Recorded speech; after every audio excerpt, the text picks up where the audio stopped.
Welcome, everyone. Welcome back to another episode of Framing. My name is Ricardo McRae, and this week we're putting sleep training into context. Man, help me. I've got three men here with me this week who have children who have experience, and I'm going to lean on them this week to come help me with this baby, man. I am like in the midst of sleep training, and it's crazy. So to my right, I have Roger Dundas, founder of By Blacks, and he's a publicist, marketer, social media guru, and you can find him at byblacks.com. There's also Satish Bala below me, who is 20 years of experience helping businesses build digital culture, and he has 2 kids, awesome guy, and you can find him on Twitter as well at SATSB. I'll show you all this stuff later. Everybody can catch him. Also trying to get in is Dalton Higgins. You're having a little technical difficulty, but he'll be here shortly. He's an author, journalist, a dad of 2, and has written a book most recently about Drake. But I believe a couple of years ago, he wrote a book called Fatherhood 4.0. So he really interviewed many people about what it's like to be a dad today. And I'm sure once he gets in, he'll have lots to say about that. So now that we got that out of the way, help me. Like, I mean, you guys have done this at least a couple times each. Like, what is going on? Like, it tears my heart out. I put little man down, and he's just so cute, and I feel like I'm just about to club him over like he just doesn't know what's coming. He's like, "Hey, I love you, Daddy," and I'm like, "I'm gonna tear your heart out tonight." You know? Oh, somebody help me with this, man. We got little baby headphones, like. But what do we do? What did you guys try to do, or what did you do when you were sleep training your kids? Let me tell you what the realistic thing to do is, right? Because the woman, unless you're sharing the leave, the maternity leave, right? You're taking paternity leave, then really the woman is on maternity leave and you're still working. So, one of the best suggestions, and I said this to my wife, I said, I'll just leave it to you to do that part. That's right? Because ultimately I need to sleep because I'm still working. Right. Although the conversation is that, sleep training the baby is also work, right? So that may not work sometimes, but yeah, if the woman is breastfeeding, I think the woman will your partner will definitely take the role. Right.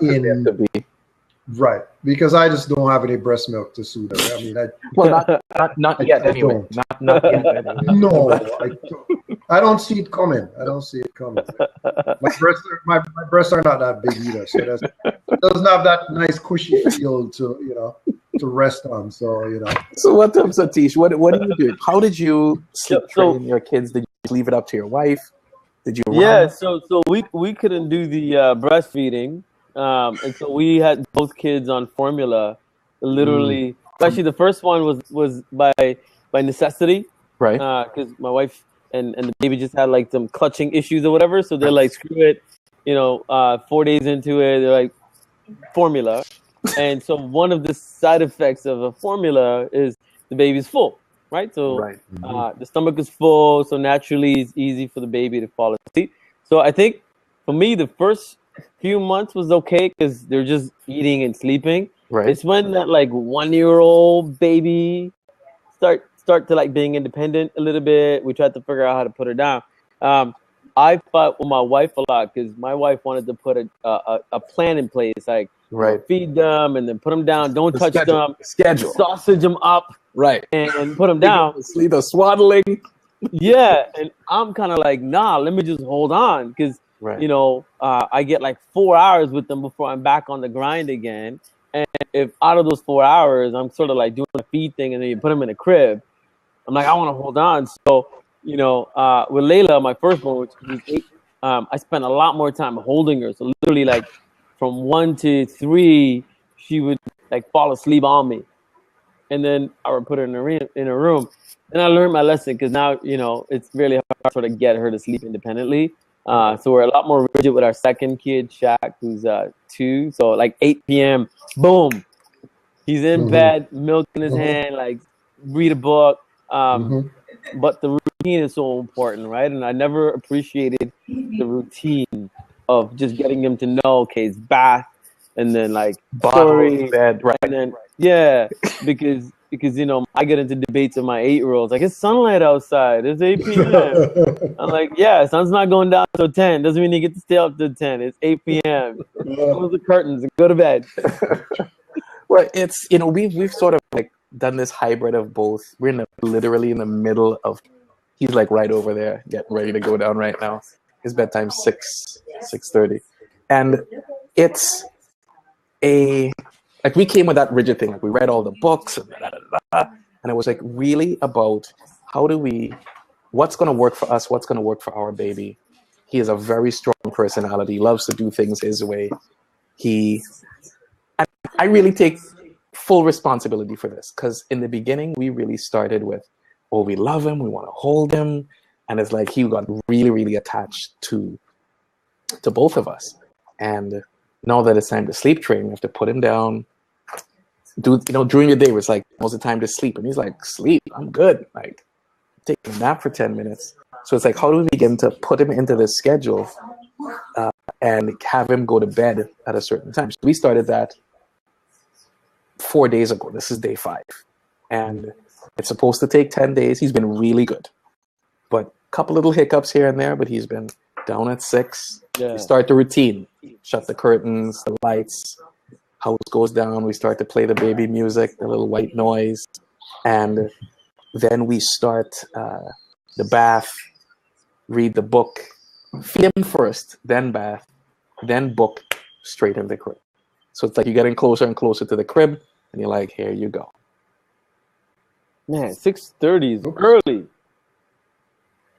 My kids go to bed Okay, at like I'm back. 8:30. But everybody just call back in. I guess something happened. But did you have a routine? Okay. Yeah, I can see it. Let me pause the recording for a second. Okay, so we're back.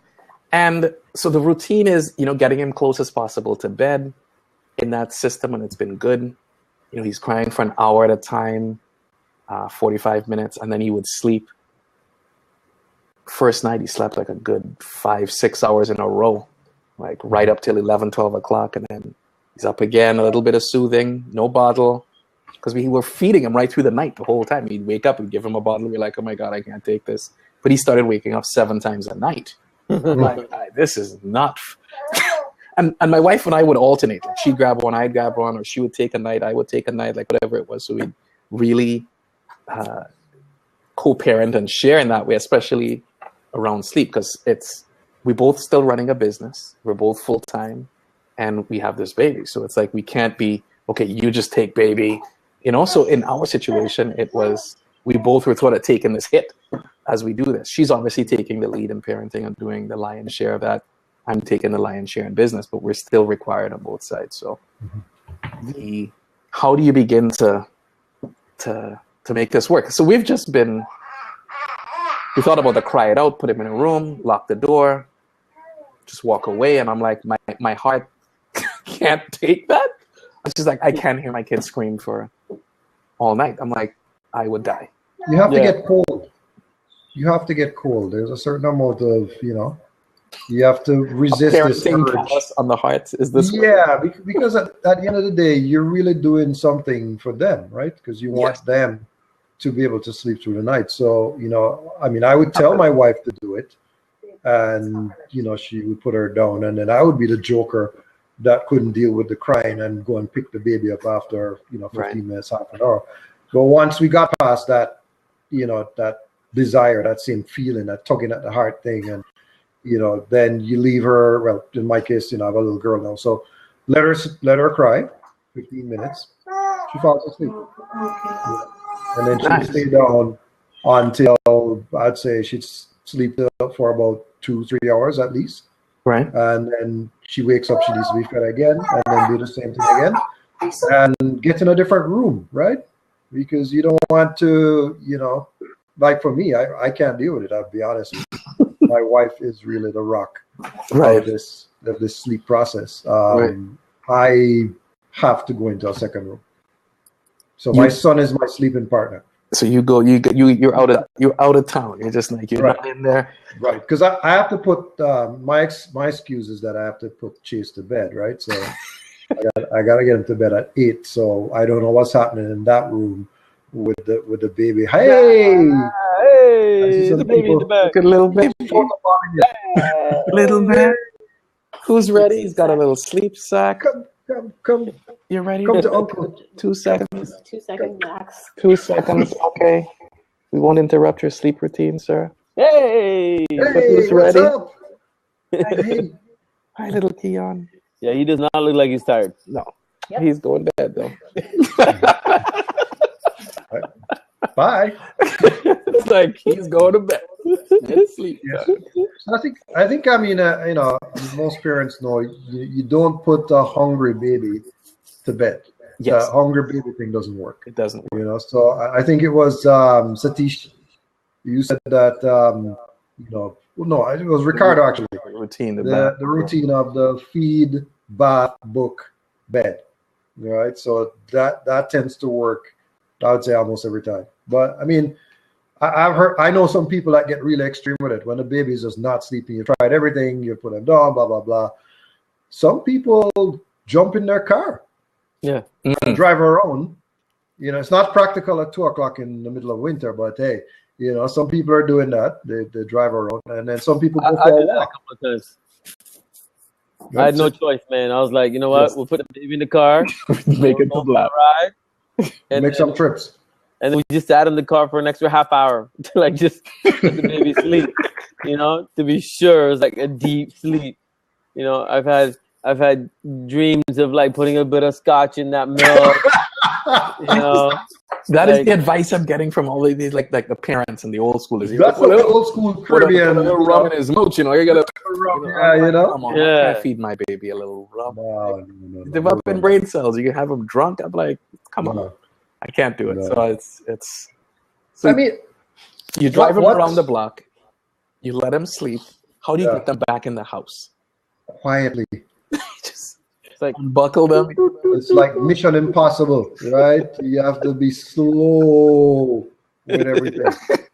When you open that door, you have to be as quiet as possible and just leave them in the seat. Leave them in the seat. Don't take them on the seat. Yeah. Why are you taking them on the seat? Take the whole seat out of the car. Take the whole seat out of the car. The problem is, 10-month-old doesn't use that type of seat anymore.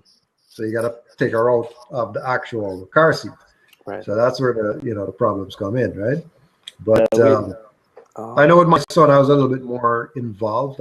But because we have two, we kind of have to split the responsibility. Right? Yeah. So that's the thing. I mean, you have 2 parents, 1 child. So both parents can work with the 1 child, which is what we did first. Do that and we'll trade off. But that's why I don't get when people have, like 5 kids, like my parents. Well, they had a nanny. Okay, fine. But the no nanny parents, right? How the hell do you manage? I don't understand, man. I see. I have family members with, I think she's up to 6 kids now. She's younger than me. She has 6 kids. They're married. They live on a farm. They're doing homeschooling. Wow. They're very, very religious. And I'm like, she's baking her own bread. I'm like, yeah. What? I was like, I don't even know. I have 1 kid, and I'm like, I'm fighting for air. I'm like, I don't even know how you're doing 6. Like, they have a van, like a white van with like 6 or 7 seats in the back. They don't even have a car anymore. You're getting a whole like a U-Haul, van. Minivan, straight past minivan to a white van, like a passenger pickup for the airport. Oh my God, that's a whole team of something. Baseball, football, what? Like, wow. So I really see people with kids today, and I'm just, if you have more than 1, I'm like this. Yeah, it's different. I find it's very different living in North America without the maid nanny budget. Right, so I talk to my friends who are in Jamaica, for example, Trinidad, St. Lucia. They all have maids, nannies, maids. So guys, you can stay at work until 9 o'clock. The nanny has put your son to bed. Right. At 8 o'clock. And that's how I grew up. We always, my mom was like, "Oh, I had 3 kids. I was always with them," and we started scratching it. We're like, "But you had like 2, 3 maids at all times." Yeah. Like you had somebody to do the cooking, you had somebody to clean the house, you had like if you're just chilling with the kid and everything else in life just gets handled. I'm like, she goes, "I don't know why you can't do it." I'm like, so I'm feeling this sense of guilt. I'm feeling this sense of judgment because everybody's like, "Oh, you should just feed them a lot and put them to bed." I'm like, that little kid does not look like he wants to sleep. Yeah. And he is like, he'll go in there and in about 10 minutes, 15 minutes after reading stops, he's going to start crying. And it's an hour. Like, what's next? He's going to cry for an hour. That's what's next. And I'm going to get a little headset. We'll put that on. And you want to get extreme? If you want to get extreme, what do you want to do? Soundproof that damn room. Just get some spray soundproofing and just do the whole door. Feel like vacuum noise canceling headphones. Turn on my Beats by Dre. Like I can't hear anything. my thing was always when I hear the child crying, I'm wondering if it's not something else. Like is it choking? Is it I think the new crying is not choking. That's what I keep telling myself. You can't choke and scream. That's right. Well, that's true. Right. So I'm just like, is he hurt? Is he tied up in a blanket? Exactly. So it's like, how do you begin? We don't even have a monitor in that room. So well, I was just about to say we need to get a video monitor because then you can always just turn on the video and say, okay, she's fine, bye. I forget about it. Check on your phone, see what's going on. Do you guys use any baby monitors? Yeah, man. We had the ghetto version from like the Walmart, and then I was like, it sounds horrible. Then we had the 2 iPhones, one in the room, one in the other one, so you can see the video. You would FaceTime for like an hour. Yeah. Like, okay. But I realized always the first one, like because with Layla, we had all these aspirations of ideas. Like my parents brought me up because we're South Asian. Like dinner time isn't until 8 o'clock. Right. Like we don't eat till 8, 9 o'clock. And so the notion of going to bed at 8 or 7 or 6 just didn't exist. So then I married a North American girl, and she's like, we bathe them at 6 and feed them at 8. I'm like, what is this? Like, are we putting them to sleep or are we gonna get free time? Like, what's the goal here? Because and then I realized part of it was like the sooner they go to bed, the sooner you can just be alone and have some alone time. Yeah. Right. But then, my brother on the other end is like, his kids are, 8 and 6, and man, it's on routine. Doesn't matter if it's a holiday, doesn't matter if it's Christmas, New Year. It's like 8:30, girls upstairs. Wow. Yeah. Wow. And they sit upstairs with the light on for like 3 hours, but it doesn't matter. You're in your room. In your room. Yeah. Do what you want. And then, and like, so, I guess for me, it's like, what's up, Kenzie? Welcome. At one point, like Shaq, generally when I'm not home, he goes to bed by 8. But there's days where I don't get home till 7, and I know I only have like half an hour with the kid. So then I play with him until like 9:30, 10. He'll pass out on my lap. I'll put him in bed. Right. Cool. Like, and so I think part of it is like they do need to rest, and of course, they need to sleep and all that kind of stuff. Yeah. But I'm also like, man, we get some little limited time. Like if he's in a play mood for an extra hour, you take it. Play. Yeah. There's other days are like 5 p.m. He's eating dinner and his eyes are like just closing. I'm like, perfect. Put you down, watch NBA finals. Like, cool.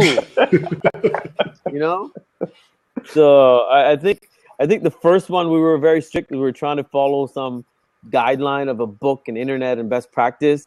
Right. With Shaq, I think is a little bit more lenient, like the second one. So I'm like, get started. Number 2 is easy, man.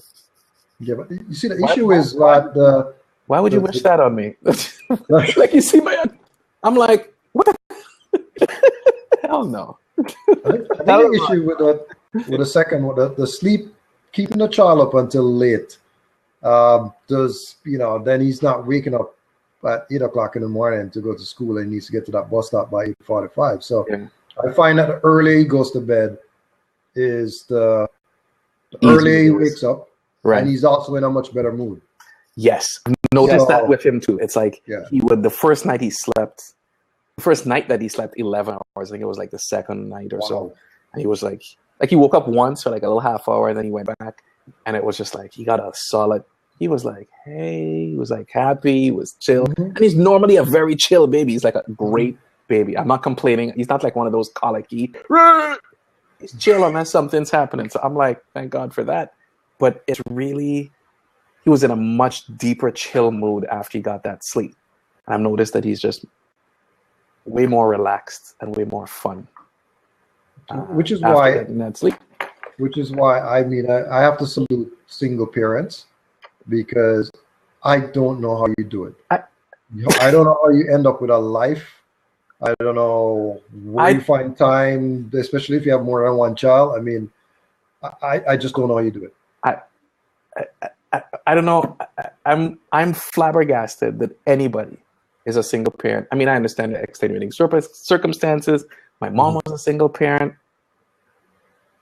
I see single parents now where I talk to somebody and I'm just like, well, what do you need help with? Like, what do you need? You need to carry some bags? You need $20 for food? Like, what I know. It's like, what can I do to help you? I'm like, you need some help.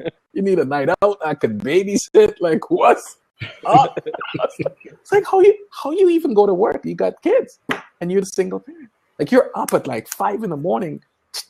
doing stuff, prepping lunch. Come on, let's go. And I mean, now I know. Like, I felt my mom doing that when we were kids, because she had 3 kids. And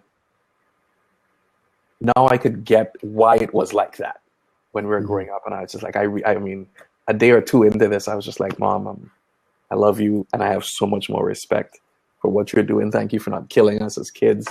I know you leave us home and one of us cut the other person's foot open because we're playing football. And like, just crazy stuff. So I was like, thanks for not killing us.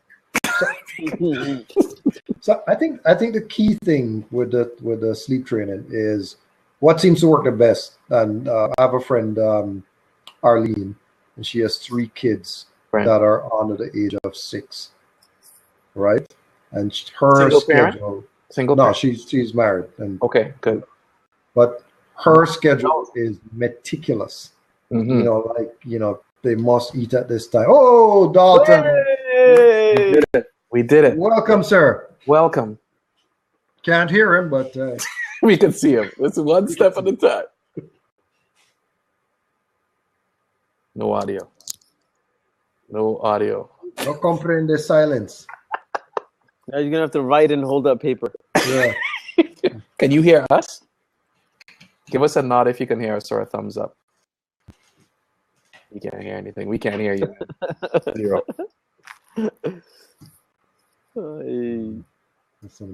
No audio.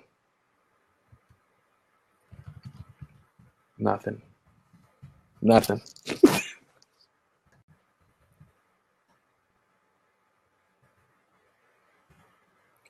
Oh, that sucks. Oh, it was so close. We're just like right there.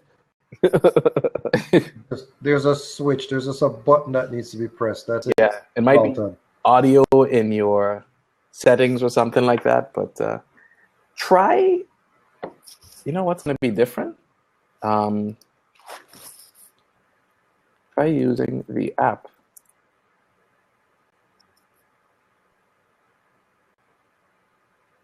Does he have an iPhone? I don't know. But yeah, Dalton, if you can hear us, try using the app either in Android or in your iPhone and see if you can get in that way, because then for sure that has a mic and that'll work. But that was so close, man. Oh, man. So where were we? We waved. It was close. Yeah, we're talking about the schedule and the fact that she has these 3 kids, right? Yeah. So the second part, I mean, there's the baby, which is what we're talking about. That's but then when the activities start, then I find that it gets a little easier, because then you create these activities that they can be involved in that will tire them out. So once they get home, it's really just bath and they're already sleeping. Right. It's really more, if you focus more on the baby, it has to be the schedule. You have to be very tough, almost to the point of being cold, I find, because I'm the guilty one. I mean, I'll just say it. My wife, she'll be like, I'm got to my bed, let her bawl, And I'm the one going there and, no, you can't do that. Let's take her out to the, let me hold her, let me comfort her. And then she doesn't want to leave me, right? So, and then that's the second problem. That's what it is. She knows, she sees the crack in the armor. She's like, oh, daddy. And then she'll have daddy like, I got him. Yeah. Mommy won't let me go to sleep. Yeah, my daughter's notorious for that, man. She makes up all these mommy routines I don't know about when we're alone. Checking my wife, she's like, we don't do that. So I was like, what? We go to bed, daddy. We eat chocolate. We stay up late. And that classic line, like, mommy lets me do it. And then yes. My son has that down pat now. Mommy lets me do it. I don't know what's wrong. Do that. It's fine. She does. You can have Rice Krispie squares. We've gone so far as writing a schedule. We have this big sort of whiteboard on the door, and we would write, this is the plan for the day or the plan for the week. This is what we do, and these are people visiting. This is, so we both on the same page of what's going on. We've written out the entire sleep schedule from 6 a.m. to 6 p.m. Feeding at this time, you're doing this. They're like, what's good? It's 2 o'clock. I'm like, come on. So we all, whoever's doing what, follow that schedule. If you're babysitting, follow that schedule. So it's entrepreneurial parenting.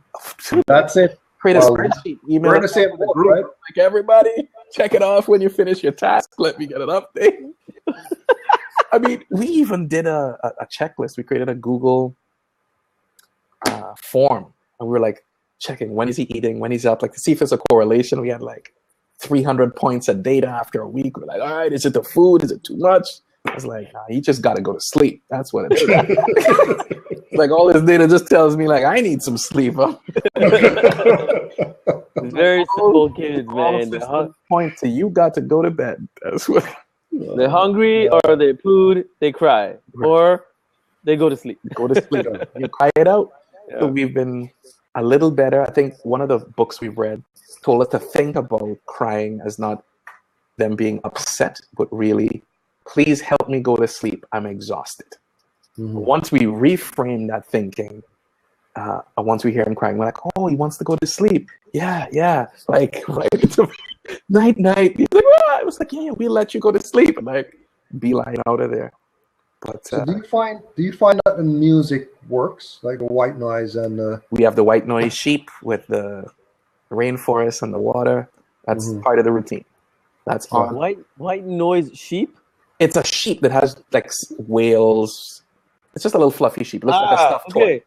I was like, nobody told me about no sheep. No sheep. Might have no sheep. I was just crying. You get this That's a 2016 version, man. The 2016 version of crying it out. And we would play. I think we have nature. There's the beach, wind, just like the city with noise. So you could pick whatever you want, and it plays for a good 45 minutes, and then it shuts off. That's part of the routine. You got to hit him in the ears, turn the lights down, catch him with the eyes, wrap him in a blanket for every sense has got to be like, shut down, baby, shut it down. Put him in there, and then he's been getting much better. Every day it's been a little less crying, a little less. So hopefully. Do you notice a preference? Like both kids until the age of 3. Shaki's 2 now, do not want to sleep with me. They'll play, and then when it's sleep time, it's like, I want mommy. And then literally my son, like I cannot put him to sleep at all. And the only way if Michelle's not home that he'll pass out is if he's super exhausted and his body shuts down on the couch. And then I literally lift him up like this and I put him in his crib. But the routine of like reading a book and putting you in your crib and it does not work with me, man. It's like if mommy doesn't do it, it does not matter. Yeah, I feel that way with my daughter as well. My son, not so much. He is in sync with me, so I can deal with him, and I can get. But the daughter still wants a breast. That's the thing. I mean, right. She's still breastfeeding. She's 11 months. 11 months. You see, we stopped breastfeeding 3 months. At 3 months, we stopped breastfeeding. So it's 1 second. Glo, could you mute your audio because I'm getting feedback? Thank you.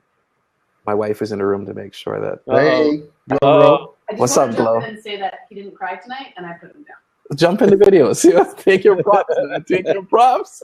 I might have cheated, but we're not going to talk about it. He's down, so congrats, babe. Well done. Woo! We may not have a studio in his mouth, which is not the plan. So you've deviated. All right. He missed a nap. I can't play this. Okay.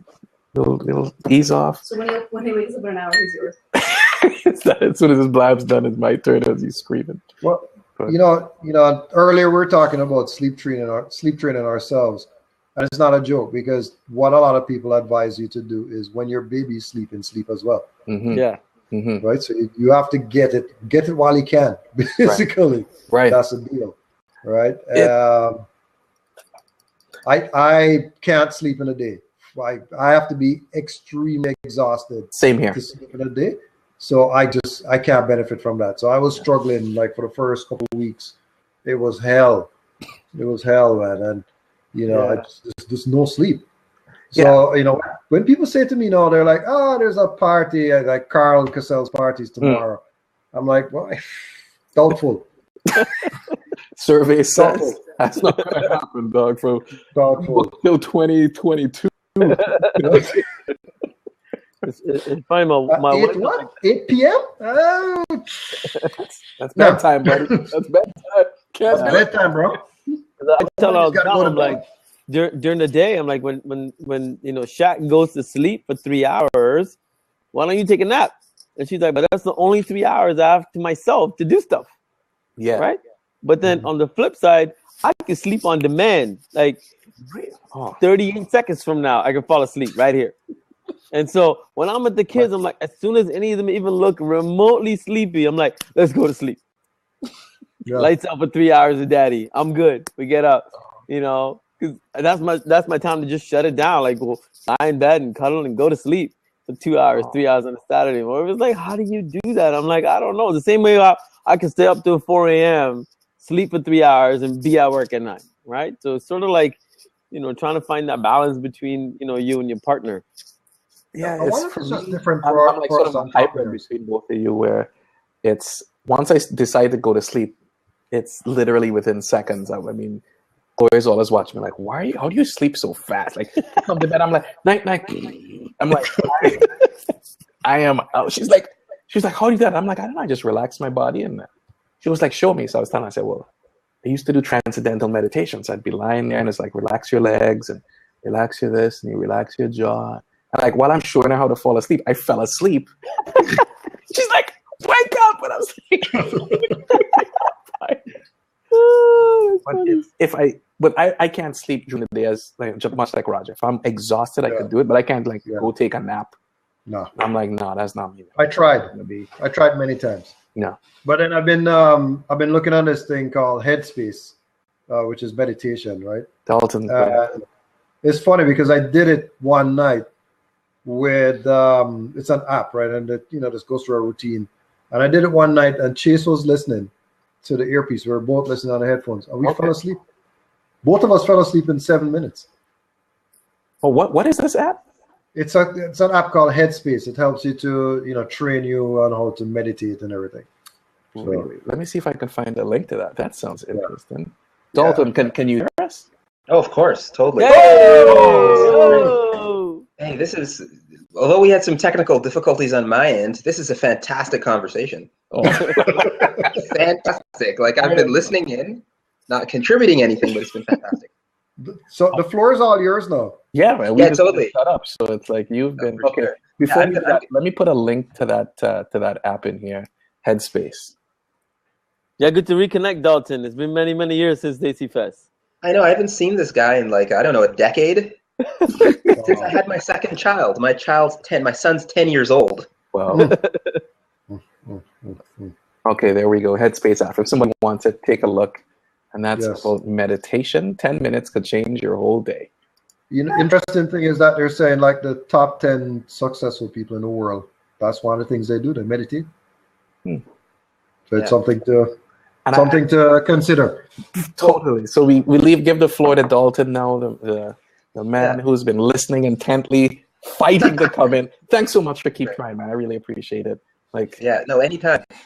Well, can I add my 2 cents into that this this idea around getting sleep, Ricardo. I mean, some of the most successful, I guess, entrepreneurs, people in the world in general, they don't sleep. You guys know that, right? Yep. No. So I've read stuff from, they don't sleep. So if you look, you can even look it up on some search engine, but from Diddy, Russell Simmons, these guys, they don't sleep that much. No, what's not because that they much? say that 2-3 hours? Are we talking 6? Are we talking like? Yeah, it's minimal, because Diddy said something interesting a couple of years ago. He was like, when other people are getting 8 to 10 hours of sleep, I'm cooking up some new idea, some new entrepreneurial activity. When others are getting sleeping in and all that, for him that's a time he could be devoting to some new property kind of thing, right? Right. Yeah. Yeah. So sleep is for suckers. Also, too, this is the other thing too. I heard from. I'm a sucker. I'm a new dad. I'm like, I need some sleep. That's right. Have you guys ever heard this saying too, where they say that people that profess to want to get 8 to 10 hours of sleep, they say, hey man, when you're 6 feet under, you'll have an eternity to sleep. Yeah. So forget the sleep thing, man. I have things to do. I have things to conquer. I have a bucket list. That is growing. There's a hole in the bucket there, Liza. If you don't get any sleep, I'm like, you will be getting straight to that. Yeah, because the flip side of that, Dalton, is the heart attacks and you're 45 and you're walking on the road and bloop, you just drop down dead and some cardiac arrest thing. I mean, wasn't sleeping. Yeah. Right? When I say I need sleep, I don't need 10 hours of uninterrupted silence with white noise. I need sleep. Dude, I could do real good on like 6, 7. I'm like, yeah, that's a lot for me. If I get 6, 7, I'm like, I'm good to go. And I mean, even if I wake up once or twice during the night, it doesn't really bother me that much. But I'm not talking like 10 hours of sleep. I'm like, I just need I don't think 6 or 7 is a lot to ask for. We're not sleeping in. I'm like, that's every day of the week. Come on, that I think it's also good. You know what else, gentlemen? It's also a philosophical debate, because some people spend so much time the accumulation of wealth. We're in this capitalist society, living in the West. Mm-hmm. So it's this ages-old debate, concerning health over wealth. Okay, so there are some who certainly believe, I want to get my 10 hours of sleep and yoga and all that, and others are like, it's all about the paper chase. Right. The Diddys and Russell Simmons of the world. It's kind of like, no, at that 10 hours I can be Right. So health over wealth. I think that healthy balance, is what I strive for between the two of like, I want to hustle, I want to be here, I'm entrepreneurial, do that thing. But, when I'm doing something, I'm in it. When I'm not, I'm not. But, so when I usually don't go to sleep ever before 12, 1 o'clock in the morning, like unless I'm sick or something like that, right? Okay, that's about to change. You realize that, right? Change how, man? That's what I've been. Well, trust me. I think for me, it's like it's not a conscious effort to go. I need to go to sleep. I think it's one of those things where it's like the day sort of dictates when you shut down, and there's some days there's just a lot of stuff going on and you're just working, right? Yeah. And there's other days where, like today, by 6 o'clock, I know I'm not doing anything other than out with you guys. When this is over, I can choose to go to sleep, chill out, whatever it is. But I've sort of planned it like that. But so I think this notion of going to work, looking at like how much sleep you need, when do you stop working, right? That sort of turned into this one big just moments in the day. And then as an entrepreneur, I get to pick and choose where I invest my energy in, and that dictates sort of, what I get out of it. But like, April, May, the AC Fest time, I'm literally running 3 businesses, 22 hours a day. Right. But it's a fulfilling 22. So when I get that 4 hours of sleep, it's like energized, go. Right. And so, I think translating it to sort of being a parent in that mode, in many ways I tell my wife all the time, like I got buddies that are 9-to-5ers, and if they don't get their sleep in, they're not conditioned to be awake. And it's not even being awake. When you got a crying baby, it's an emotional stress. Like you just, right. It's not just like I'm staying up late because I can't sleep. You're tending to this like little person, you're constantly stressed, and you got to go to work tomorrow morning at 9 and have a clear mind. You know what I mean? Like, and so in many ways, sort of, you know, to Dalton's, you know, comment earlier, whether it's the Diddy philosophy or whatever it is, like, you know, sort of being these entrepreneurs and hustlers for a really long time. In many ways, our partners get the benefit of it because I'm not useful with my kids until 3 or 4 when they know there's a daddy in the room and not some guy. Right. And I can be valuable and I can play with them and do stuff. But those 3, 4 years, I can stay up till 2 a.m. and you can go to bed and it's cool because I'm still productive. You know? So it's been interesting. So is that different? Is there a difference? Do you think there's a difference between entrepreneurial and, you know, the 9-to-5ers? I mean, I believe. Oh, yeah. Hell yeah. Yeah. My brother used to be a mess, man. Like, we have kids in similar age groups and he's a, you know, VP at BMO. And like his wife is the caregiver. Like, if he needs to get involved and be that parent in the evening, right, he's got to take a week off. Really? He can't function. He's like, man, I can't stop until midnight. And if I'm not in bed by 10 and I got to be at the office by 9, I'm like, what? Must be You nice. get to go to bed at 9? Like 9. I'm just getting my second wind at 9 o'clock. That's like, But Ricardo, this is what's going to happen. Like, I used to be just like you, right?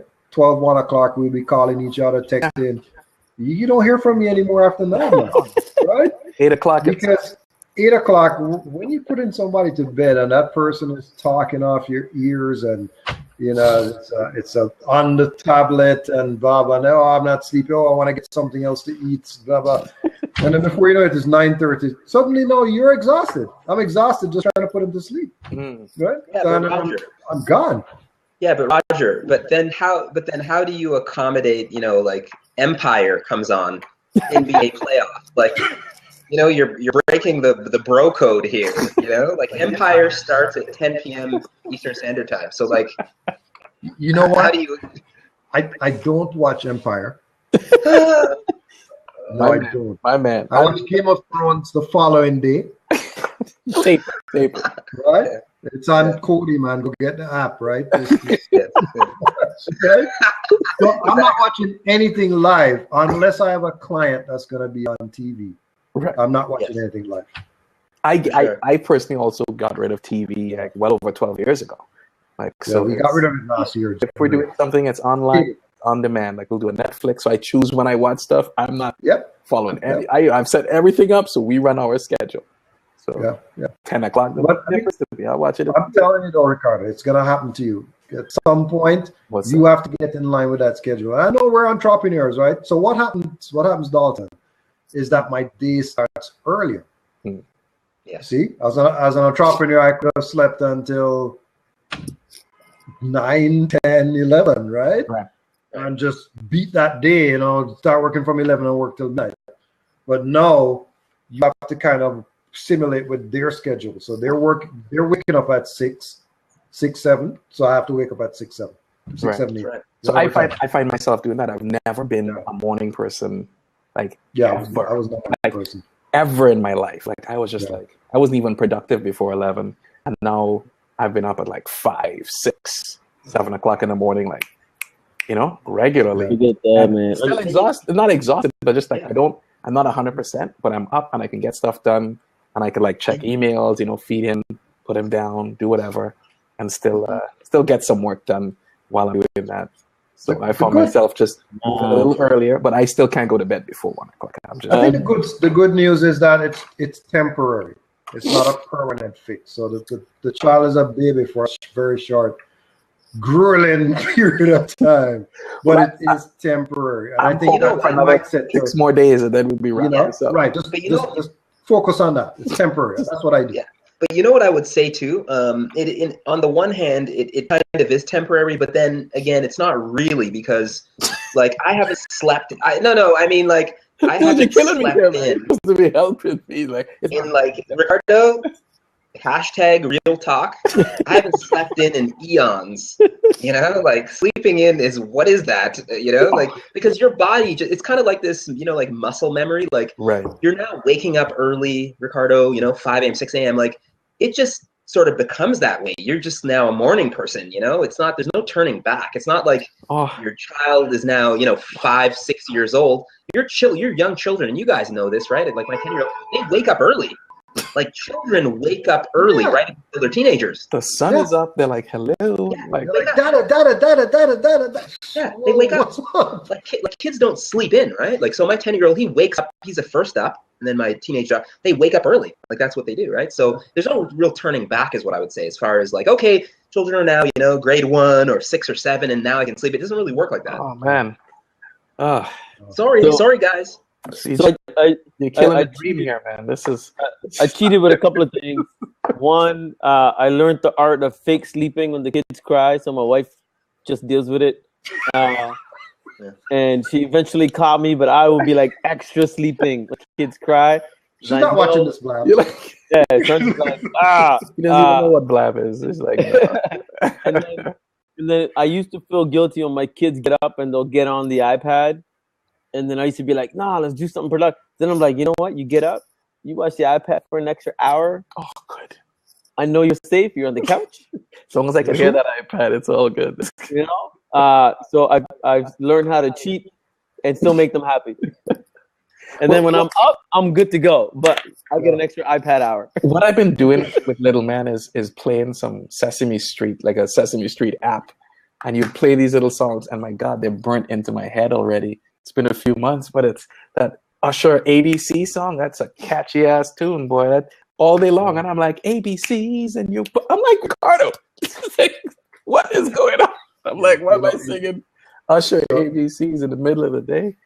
It's crazy. So tell me something. Are you hooked on Yo Gabba Gabba yet, or Yo Gamma Gamma? Yo Gabba Gabba? It's fantastic. Yeah. Oh yeah. Introduce me, man. What is that?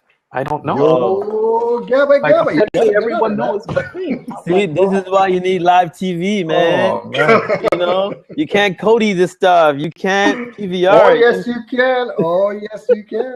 Okay, It's on Netflix now. I'm Googling this stuff right now. It's like, It's what on Netflix is it? now, man. And it's on YouTube too. I mean, it's Wiki. Yeah, everywhere, man. My kids live on YouTube, man. My little guy's 2. He can do the alphabet backwards because he saw a song and he memorized it. I'm like, I can't do the alphabets reverse on a good day, let alone like, they're like, do it with me, daddy. I'm like, no, it's cuter if you do it.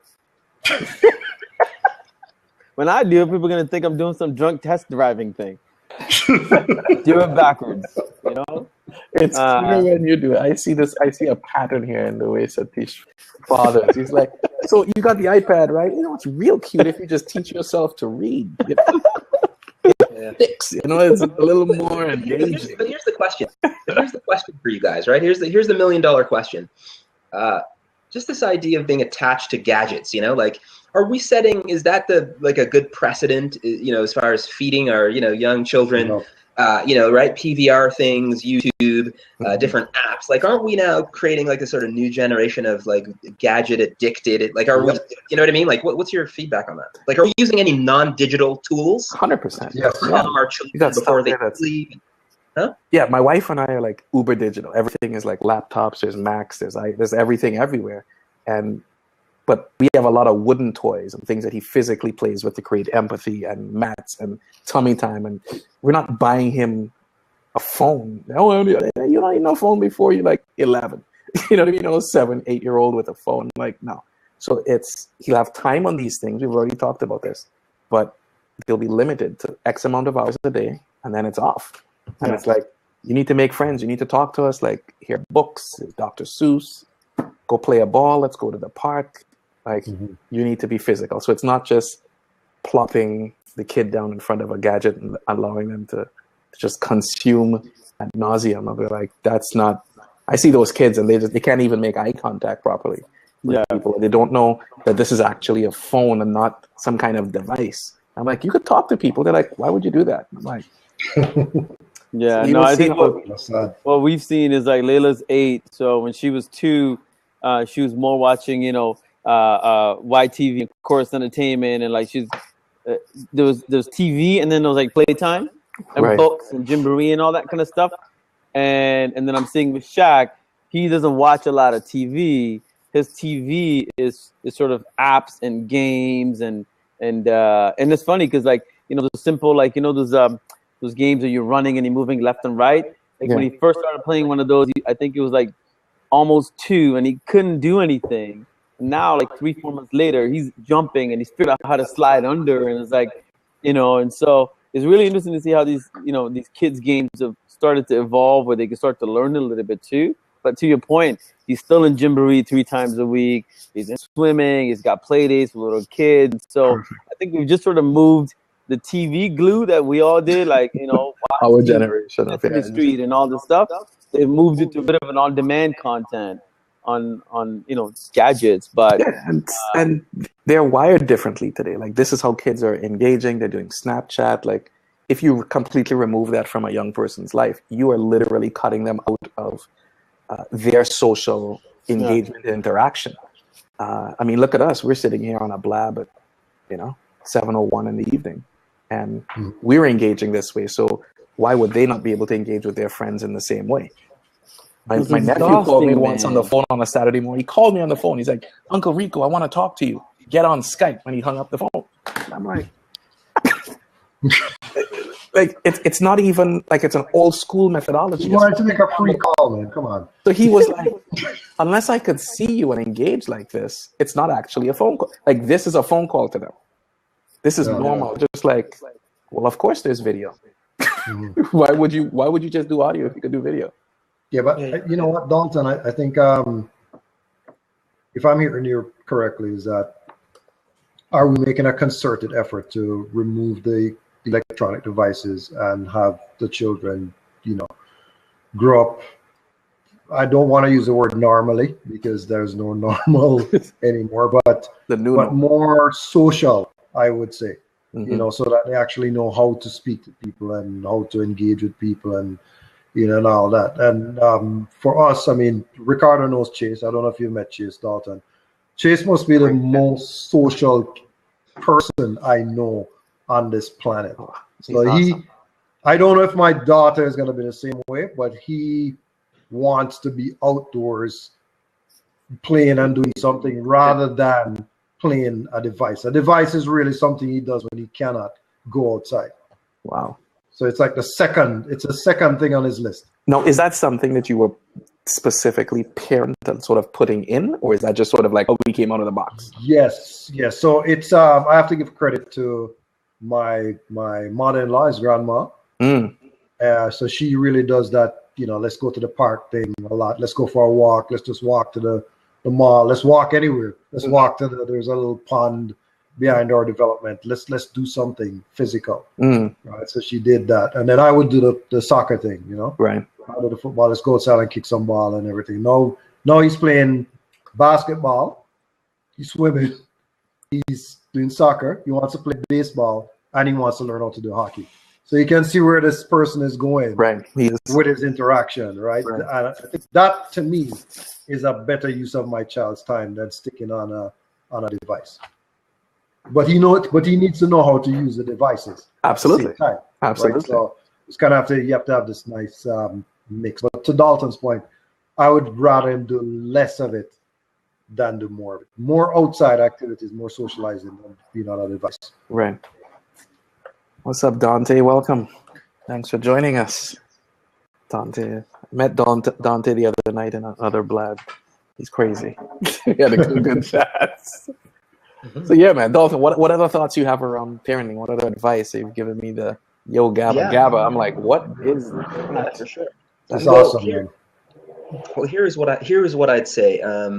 It's one of the things I say in one of the chapters, because I write a lot about popular culture and certainly hip hop and that kind of thing. But one of my titles is actually about fatherhood, and in one of the chapters, I basically essentially argue that there is no sort of anyone who claims to have mastered the art of fathering is either lying or delusional. Delusional. Okay? And what I mean by that is that there's no exact formula to being, the best, the perfect dad or, the ideal dad, like that's a load of rubbish. Okay. Right. We all need to sort of find a formula that works for us based on our relationship with our spouse, whether it be a wife, cohabitation, right.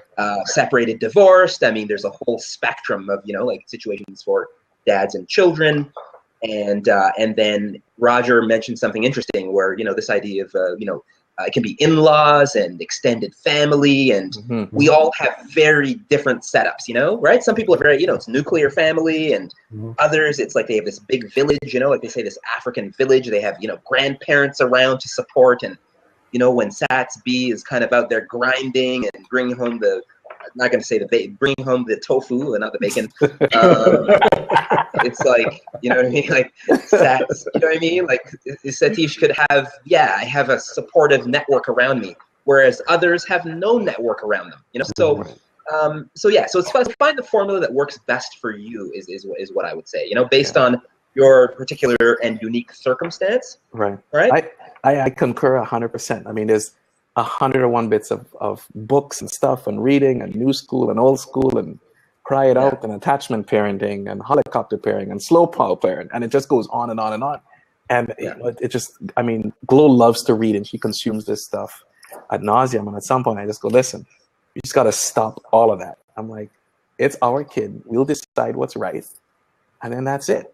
Like, we have to do what works for us. And I don't care what people say in a book or what the schedule says. I'm like, we're going to look at our baby and we're going to make some choices that are going to give him the best opportunity to be his best self. And if that includes sleep training or following a rigid schedule to get that in, a little bit of crying to make it work, like, we just have to do it. Like, that's called good parenting. It's not following that checklist. There is no checklist. There is no perfect anything. Do your kids well-rounded, know how to live, do their stuff, then you're doing a good job as a parent. But there isn't a, I've got this daddying thing down. Like, there's not. There's not. Even to give you guys, credit. I mean, you all are doing quite well for yourselves. Like, meaning, you're active parents and you're all, as far as good, strong work ethic and you living out some of your passions. And if we look at all four of our parental situations, they were probably night and day. They couldn't be any more different. But we're all four of us here are doing okay for ourselves, So, right? Some of us maybe had no father around, or father around too much, or mother not. But we're all here, you see. And this is what I mean. That sort of formulaic thing it is a load of rubbish, Like, it's just not. It's not. Yeah. Well, you bring up an interesting point, Dalton. I want to unpack that a bit. That whole, what, as I think of Keon and what. And the future and life, like I see things through his eyes, and I'm like, dude, you are the future. You are what, So I think of, and I want to know if anybody else does this as well. Think of, like, what are the things from my parents, what my dad or mom gave to me? What is it that I'm not putting forward? Back then I used to get beats. I'm like, I'm not doing that.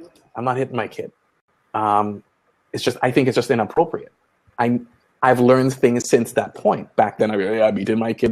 But now I just learned that that's just inappropriate. You don't need to hit people to get things done. And it sets the wrong precedent. So what are some things that you are not putting forward with your kids that you've learned or you've experienced as a young man? And this is for anybody. Sats. So my parents are really good at scaring me on all the stuff that they were afraid of for me. So you're going to fall and break. Don't do it. Or, and I realized, like, the more no's you say out of fear, the kids hear it as just a no. They don't understand the rationale behind it. And so I take a lot more time explaining to Layla and Shaq when I say don't jump or don't do this. Why? Because if they just hear the word no, they get thinking it's bad and they don't do it. But I need them to understand, like, why I'm saying no, right? And I usually don't have the patience. I'm usually like, I'm foreseeing 8 steps ahead, or you're gonna fall and break your head. So I'm already like, no, don't even get on the bike now, right? Or don't stand on the skateboard. Or then I'm like, okay, what's the worst? They're tiny people. Their fall to the ground is much closer than me. So like 50 pounds, like 38 pounds on a skateboard. If you must stand on it so you can fall off of it, see what it looks like, cool. Because then the next time you'll be more careful or not do it yourself, right? So I grew up in a very conservative household out of love, but I internalized a lot of it as I can't do it. I'm not good enough to do it. I shouldn't do it, and so I was cool. My sister rebelled. My brother was sort of in between. So I'm kind of like, yeah, how do I change that model so that, we can sort of encourage it, man. But, on the flip side, like, Layla did something yesterday that she got in trouble in school for the first time. My wife is all pissed, but I'm like, around 8, I did something similar. I wonder where she gets that from. Yeah, so I'm kind of like, okay, if this is you at 8, then I can imagine 13, I can imagine 30. You'll be all right. So nice. It's been interesting, but for me, a lot of it is like, my generation, I grew up with a lot of just out of love and fear, no, versus trying to really get these kids to go, here's why we say no, but if you're gonna go ahead and do it, here's why the possibilities are awesome. And I don't know how to do it well yet, but I'm more conscious of it. Roger, what about you? Is there anything you are consciously not passing on to the next generation? Let me tell you something. Tell me. Free Anthony did a play recently, How Black Mothers Say I Love You. Yeah. And there's something about Caribbean families where the parents didn't show a lot of emotion. So you knew that they loved you because they provided for you, and you had the best that they could provide at that time. But they didn't say these things to you, and they didn't really make you feel like they really, really loved you. Verbalize it. I love you. So I make sure that I tell my son that I love him. Right? So he can't ever say, well, I wasn't sure that this guy didn't really love me. He was my dad, but he didn't love me. No. I don't want you to leave with that emotion or that feeling or concern. Right? So I have to make sure that, and I think with Satish, the same thing you're saying, like to explain to them what the ramifications of their actions are. Right. If you jump on a skateboard, like he wants a motorbike for his 5th birthday, right? Well, get him one, man. That's a good idea. Here's the reason why you're not getting a motorbike. The reason why you're not getting a motorbike is because you need to learn how to ride the bicycle without your training wheels first.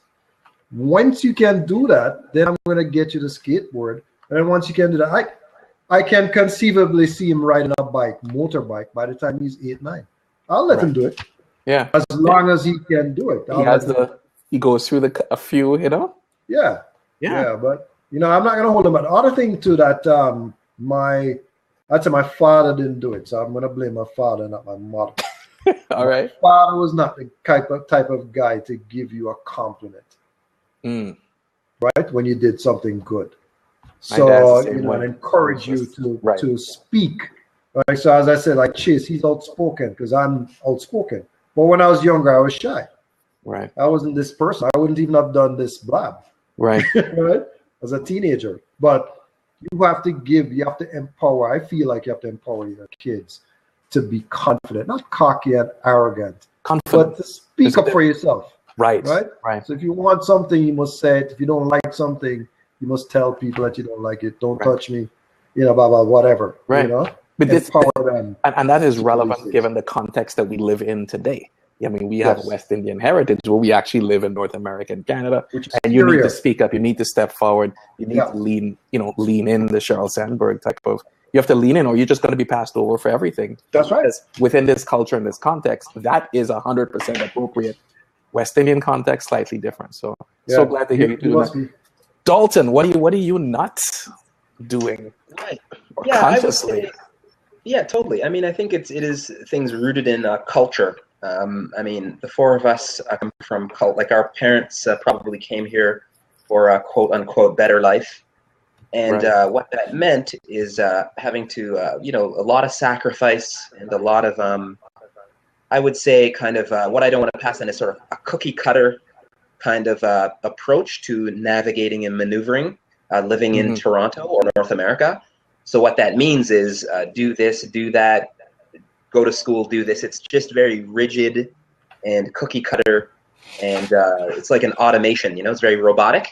And but we understand why they did that. You're coming from developing country in most cases. I think everybody here at the table, and So you had things weren't as you didn't have as good access as we do here, in North America. So we understand why they did that, why they said, Satish, go to school, study hard, da da da da. This is part of it. This sort of when you come from immigrant stock. But I'd like to think that our generation and your children we're going to have an easier time and are not going to have to be sort of stuck to those sort of traditional old school tropes around just cookie cutter kind of thing. And somehow feeling that I have to I have to work 20 times harder than somebody who's non-racialized and all this kind of stuff, because we understand where that comes from, but I'd like to think that things have improved now, hopefully, so we don't have to be thinking that way. That's sort of some of those old world kind of views, Right. It's so you're definitely focusing, from what I understand from what you just said, is the thinking, the old world sort of thinking from a different context. You are definitely not trying to automatically put that belief system, those ideas, into your kids without actually, at least a second thought on there to say, is this appropriate? Is there not? It just doesn't apply wholeheartedly. It's like, oh, you're this, so you have to do this. You have to work 20 times harder. It's like, you know what? Right. We need to dial that back a bit. And I completely agree. I think of that a lot with my son. My wife is Hungarian. I'm Trinidadian. I'm thinking of, I do Black in Canada. And I'm like, is that even going to be relevant to his life in 10 to 20 years? Not that the circumstances that made that happen will go away. I'm not naive. But we live in a very multicultural society. And 15 to 20 years from now, will Black in Canada be relevant at all? Things I think about. And I'm very cognizant to not simply just hear my beliefs and my ideas. Let me just give them to you. They're the best. It's just like, no, dude, you're going to, do what you got to do. I'm like, might just shut the website down. Who knows? But it's, I'm very cognizant to sort of have that break to say, you need to be your own person and really create your own life and give you the best I got. But it is his choice in the end. Well, it's funny you brought that up because, Layla's 8 and Daisy Fest is 10 years old, right? And so now she's conscious about the show, but she doesn't understand the purpose of the show and why we started and what form and how being brown and not having a mainstream voice mattered 8 years, 10 years ago, right? Because she's in the YouTube world. So here, she's like, so why do you do Daisy Fest? And then I was kind of like, well, the answer years ago, you won't understand because you're growing up in a time where you don't see the difference, right? Right. And by the time she's, let's say she wants to be an artist, she's not gonna have this notion of I'm about this or I'm not. She's gonna make content. She's gonna put it up online, and then people will consume it or they won't. Yeah.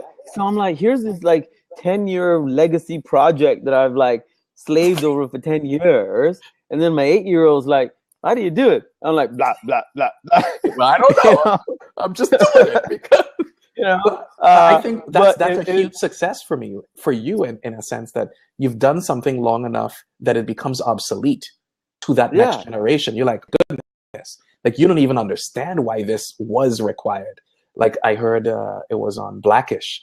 They were talking to the kids and he's like, how come, you don't, he was walking to school with his son. And there was another black guy walked by and he didn't give him the black nod. He goes, why didn't you give that kid the nod? He goes, well, I don't know him. He's like, don't you understand? If you see black people out, you have to give them the nod. It's like, but I don't know. Couldn't understand why his dad was freaking out. And he came home and he's like, listen, man, you got to put some black culture into these kids. He goes, don't they know about Obama being the first black president? And the kids are just kind of like, listen, he's the only president we've ever known. Go, what do you mean he's the first black president? They're like, he's the only president we've ever seen. And that blew my mind, that young people under 14 don't know of America with a white president. It just doesn't exist for them. They've only ever seen a black president. So they're like, well, of course. So being mindful, as we all shared in different ways, how do we not transfer our life experiences wholeheartedly into our kids? Because it most likely will just not be appropriate for their life. And they have to remix and create what is appropriate for them. They may take Daisy Fest and do something completely different with it. You know? Yeah. So it's and being bold enough to allow them to do that type of stuff and take things over and remix them. I think it's you know what's challenging for me anyways is just, you know, when I'm having dialogues with, you know, peers about parenting and what decisions we make, we agree, choose to disagree, but man, when it's your mom and they give you that look like, I raised you better than this, why does your kids do this, and I have no answer for it, I'm like, either you leave my house or I'm gonna leave now. You know, because they're like the harshest critic, right? Because they, in their brain, they live in this world where they brought you up, and they're like, yeah, I thought I brought you up good, but what's wrong with your kids? And I'm like, that was in the 70s, man. Yeah, 3 generations. I still have a way to get over the criticism. Yeah, 3 generations of ideologies being under one roof, and then you're seeing that judgment go from one to the next of like, Dad, why are you doing Daisy Fest?